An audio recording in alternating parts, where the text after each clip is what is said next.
আমার ভাই তো নাই বসে কারণে কোমায় মাটিতে গেছে।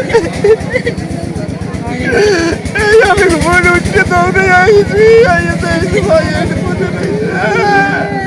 বইছি 10টা বাজে আইছি আবার 12টা দিকে আমার সেজো দেয় ওরে ফোন দিয়েছে আপা বসির দিন বাড়ি যায় নাই আমি একটু খবর লই দেয় পরে ওই আমার হাজবেন্ডটা পরে আর এক বাইক দিয়ে গেছে তো উড়ি যাকে বসি বলে আয় নাই তাই লদির রাস্তার দিক যেমন আইবি এনে যাওয়া লাগবে না থাক পরে আবার সেজো ধরে আবার ফোন দিয়েছে আপা আপনি দেখেন বসি আয় নাই একটা গুরুত্ব দিনে যাই পরবে এনে করছি তোর রাইতে ঘুমাইতে মানে অনেক পথ খোয়াবে ঘুমায় না কি রাত খোয়ায় না মানে এরকম করতে করতে দিয়ে আয় জানতেছে আমার বাচ্চার আব্বু কি তুমি ভালো যাও আমি নামাজ পড়ছি এতে যাও তো ফস হয়েছে গুড় দিয়ে এই জায়গায় মনে হয় দেখছে এই জায়গায় একটা শিখ দিয়েছে ও জাকির বসে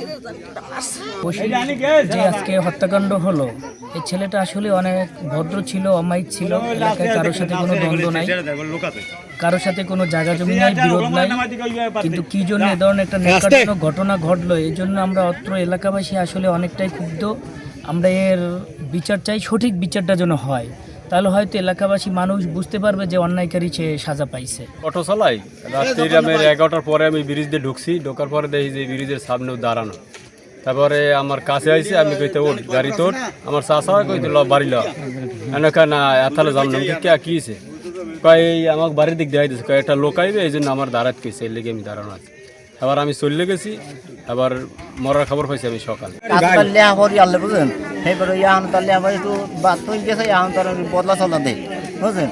আর নামাজ টামাজ ঠিক মতো মুগুনার পরে নামাজ মনে হয় ছয় নেই মনে ধরেন এই যে ধরেন ভয় করে যাওয়া তো সই নেই নামাজ পড়তে সেই কেলে ফয়জল দূর তোর কি আছে হেরাও দূর ই করে নাই বুঝলেন, পাগল টাগল হয়ে গেছি নেই হেরা গেছে। এবার আমি নামাজ পড়তে যাওয়া করছি সেই কেলে আমার বাইরে হওয়া হ্যাঁ এই তো আমি চেক করলে দৌড়িয়ে গেছি বাড়ির মধ্যে।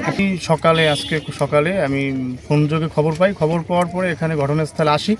আসার পরে দেখি যে ওই বশির শরীফ নামে এক যুবক, ওনার এখানে লাশ পড়ে আছে। তো মাথায় জখম, গুরুতর জখম ধারালো অস্ত্র দিয়ে।